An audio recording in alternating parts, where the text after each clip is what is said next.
y ahora vamos a hablar del duelo y lo vamos a hacer con nuestra psicóloga de cabecera, Rosario Aroca. ¿Qué tal, Rosario? ¿Cómo estás? Muy bien, Roberto. Genial. Con nuevos proyectos. Oye, ¿tú celebras Halloween antes de nada?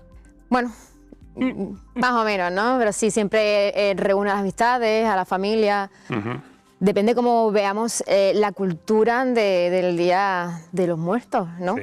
Bueno, no es igual en España que en México. Ya, sí, sí. Que cada uno lo celebre como quiera. Y mañana que cada uno también conviva en un día como el de Todos los Santos, como le salga. Oye, pero justamente con eso, de este tema queríamos hablar contigo, de la muerte, del duelo, de cómo superar un luto. Qué tabú más grande, ¿no? Muchas veces como no vamos a hablar del tema porque si hablamos del tema parece que vamos a sufrir más. Y esto es un tabú, es mentira. Es verdad que el duelo es algo muy importante, es muy duro, ¿vale? Es como puede llegar a ser postraumático, puede ser traumático y bueno, tenemos que ver que al final esto es algo natural e incluso, vamos a decir, necesario. Necesitamos expresar todas estas emociones para poder llevar a cabo el duelo y volver a nuestro día a día, siempre recordando a nuestros fallecidos.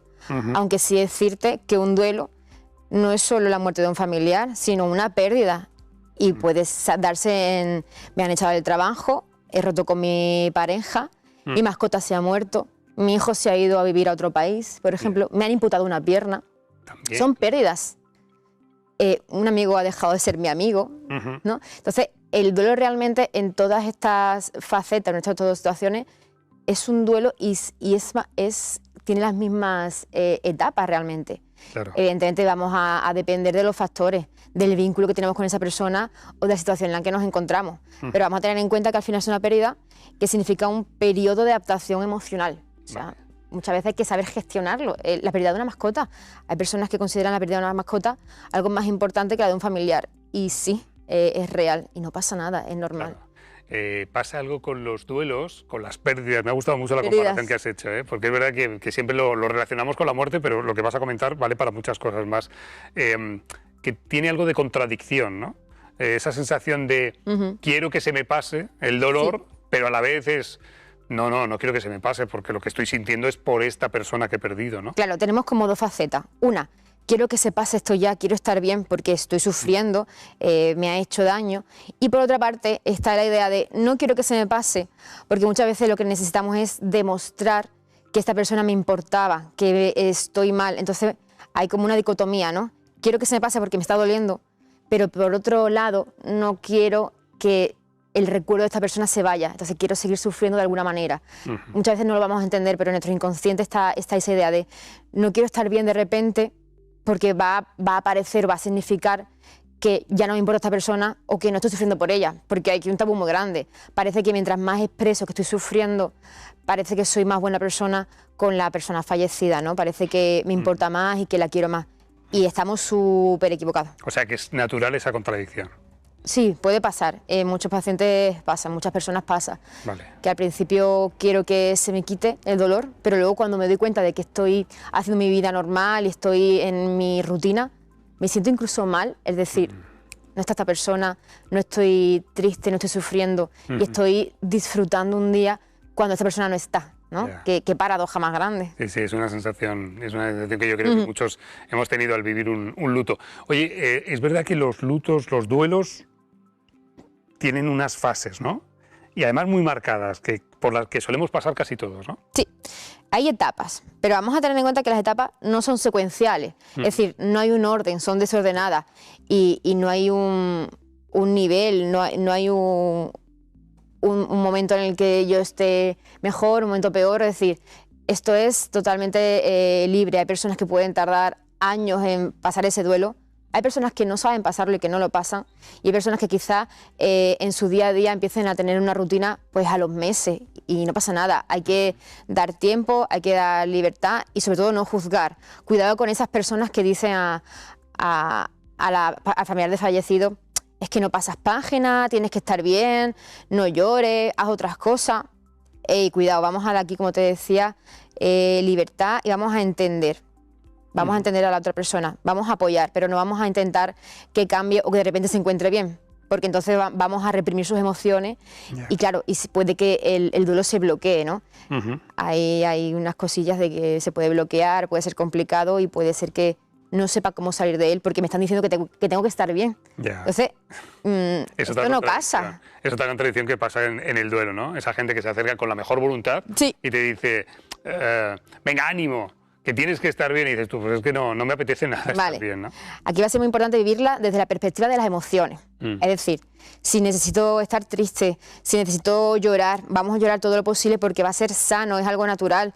Estamos preparados biológicamente para afrontar el duelo, ¿vale? Entonces, la primera etapa que vivimos suele ser el shock o la negación. Y aparecen ideas como, esto no puede ser, ¿cómo ha pasado? O sea, intentamos no creérnoslo. La negación. Claro.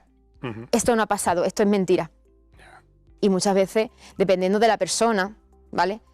Si una persona, por ejemplo, más perfeccionista, más alterada, va a estar siempre en alerta cuando pasa algo así.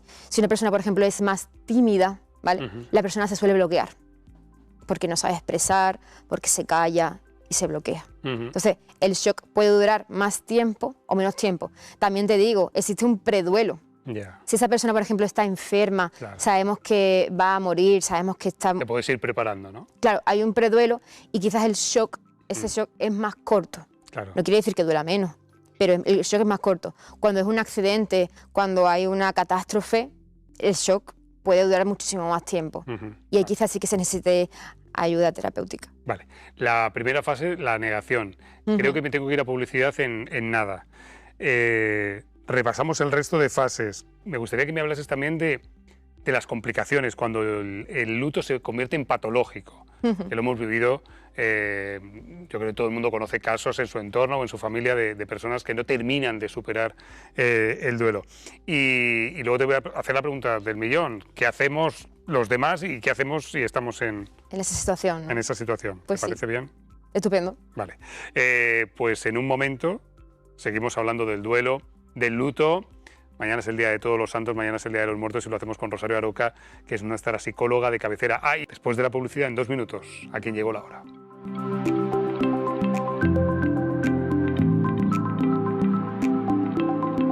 Que es nuestra psicóloga de cabecera. ¿Tú bien? ¿Todo bien? Muy bien. Vale. La verdad que sí. Mañana es el Día de Todos los Santos y hemos dicho, ya que viene Rosario, tenemos que hablar de muertos y de duelo y de luto y de cómo llevar esto, que no es fácil. Pues no, la verdad es un proceso muy duro y muy importante en nuestras vidas. Pero ya te decía antes, ¿no, Roberto?, que estamos preparados biológicamente para soportar todo esto que nos cae encima. Me estabas diciendo además que es necesario, que pasar un duelo es necesario y que tampoco hay que tener prisa, que hay que vivirlo, ¿no? Eso es un periodo de adaptación emocional, ¿vale? Es muy complicado, pero realmente es un proceso y se puede pasar. Cada persona va a depender de cada persona, como te decía, ¿no? Y también quizá nos podemos incluso sentir vulnerables. Parece que si lo paso mal, que si estoy triste, no soy fuerte. Acuérdate la sociedad cómo nos exige que estemos bien y cómo muchas veces las personas exigimos a que la otra persona esté bien. Y vamos a entrar en el debate de, venga, pero ¿por qué no pasas página? Vamos a estar bien, puedes hacer otras cosas. Cuidado, vamos a dejar el ritmo de cada persona, porque cada persona tendrá un ritmo a la hora de pasar su duelo. Me ha gustado mucho que me estabas diciendo en publicidad. Con respecto al duelo y al luto, hablamos normalmente como si solamente se hablase del fallecimiento de una persona, pero me estabas diciendo, ojo, que cuando hablamos de duelo, de luto, estamos hablando de pérdida. Pérdidas, eso es. Pérdidas, puede ser el duelo por alguien que ha fallecido, pero puede ser también una separación. Eso es, el duelo no es solo la pérdida de la muerte de una persona, de un familiar, es una ruptura de pareja, me han echado del trabajo, he dejado de ser amiga de esta persona, mi hijo se ha ido a vivir a otro país muy lejano. Por ejemplo, se ha muerto mi mascota, también muy importante. De hecho, se ven casos en los que las personas sufren muchísimo la muerte de una mascota. Una mascota, por ejemplo, como un perro que ha pasado contigo 15 años, ¿no? Y que hemos dado y recibido. Cuando yo he estado mal, mi perro ha estado ahí, y cuando mi perro ha estado mal, yo he estado ahí. Así que fíjate que hay personas incluso que le dan más importancia a la pérdida de una mascota que a la de un familiar, porque quizás el familiar no tiene la relación de apego contigo que necesitabas. Así que esto es normal, vamos a normalizarlo. Vale.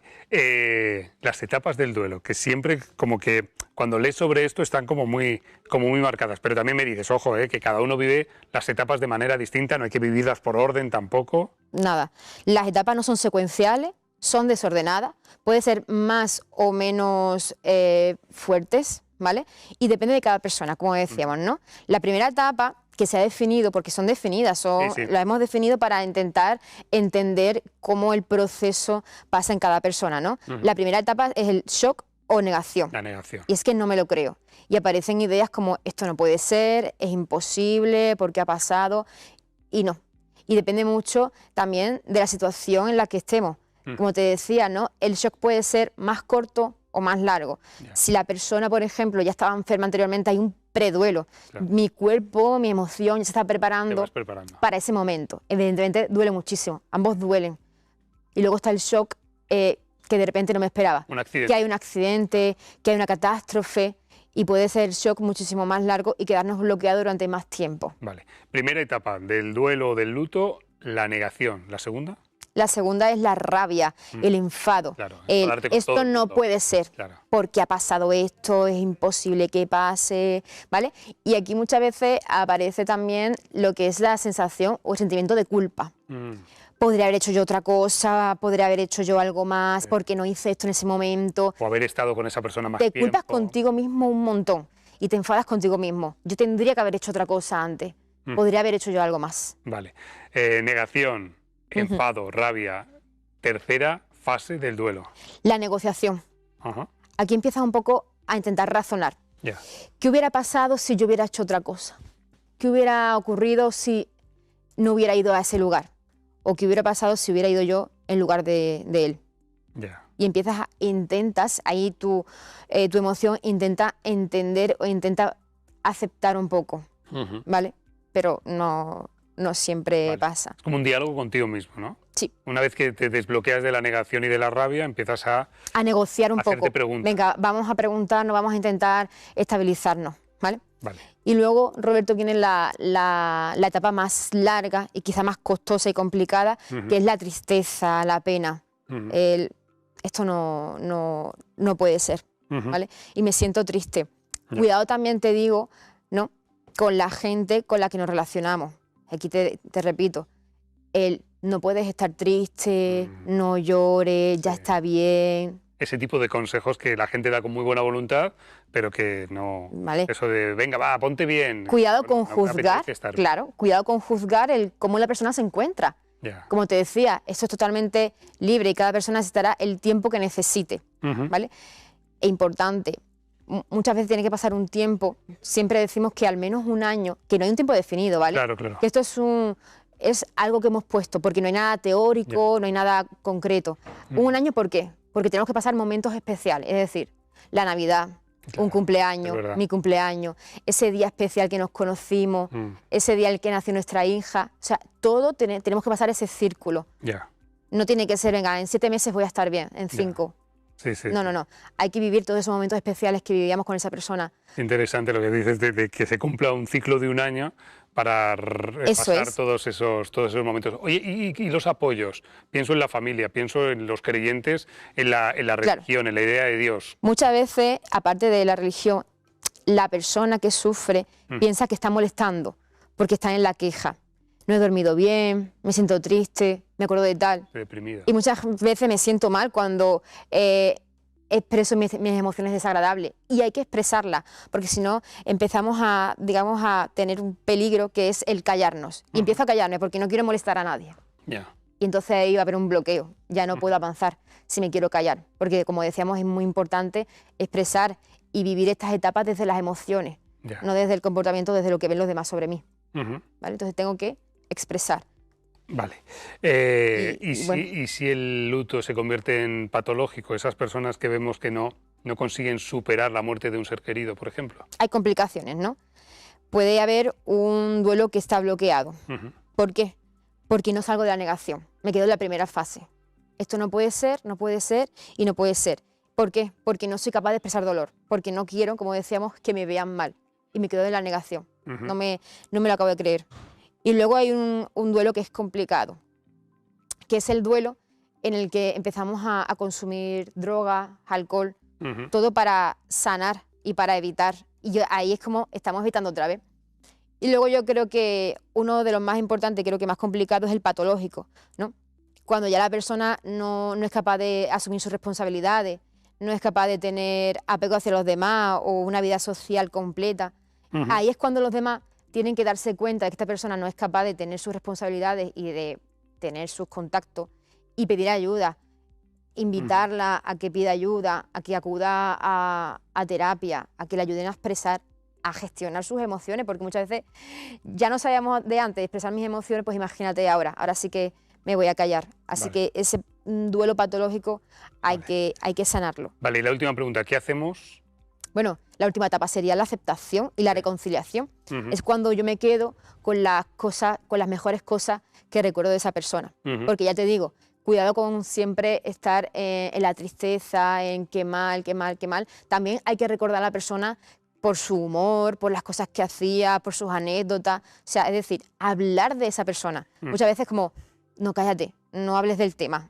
Si no hablas del tema, esa persona, bueno, esa persona que está sufriendo va a tener que, como te digo, estar introvertida constantemente. Me quedo sin tiempo. Para recapitular todo lo que hemos hablado, ¿qué es lo que tenemos que hacer? Bueno, ¿O qué tienen que hacer los demás? El que sufre el luto y el que está en torno a ese luto. Es permitir recordar los buenos momentos, como te decía antes, y no dejar cuentas pendientes. Es decir, si algo me faltó decirte, voy a escribirlo. De hecho, una de las técnicas que se recomienda en terapia es escribir eso que me faltó decirte, esa despedida que nunca tuve hacia ti. Por ejemplo, padres e hijos que nunca se expresaron con sus padres o que nunca le dije te quiero. Escribirle esa carta y no quedarme en ese arrepentimiento de no te dije esto. ¿Vale? Sobre todo esto. Y despedirnos o ritualizar, como tú decías, tener un ritual, puede ser religioso, cultural. Tener un ritual significa que me estoy despidiendo de esta persona, que somos conscientes, pero no solo el entierro, sino hacer una cena, ir a un lugar muy bonito que a él le gustaba o a ella le gustaba, y es decir, al final estar siempre presente con nosotros, porque esa persona realmente no se va, solo se va físicamente, pero emocionalmente y en recuerdos no se va a ir nunca. Vale, pues me quedo con eso último. Vaya lección que nos has dado hoy. Mañana es el Día de Todos los Santos, mañana es el Día de los Muertos y hoy queríamos hablar del duelo y del luto y nos has dado un pedazo de masterclass. Bueno, es nuestra psicóloga de cabecera, es Rosario Aroca, y si queréis cualquier información al respecto, queréis contactar con ella, Rosario Aroca Psicóloga y ya está, ¿no? Sí, bueno, en Instagram soy Aroca Psicología. Vale. Como te decía antes, he hecho un nuevo proyecto y estamos en ello. Vale, pues un día me lo cuentas, ¿vale? Pues sí. Con más calma. Gracias, Rosario. A ti. En un momento volvemos a Madrid.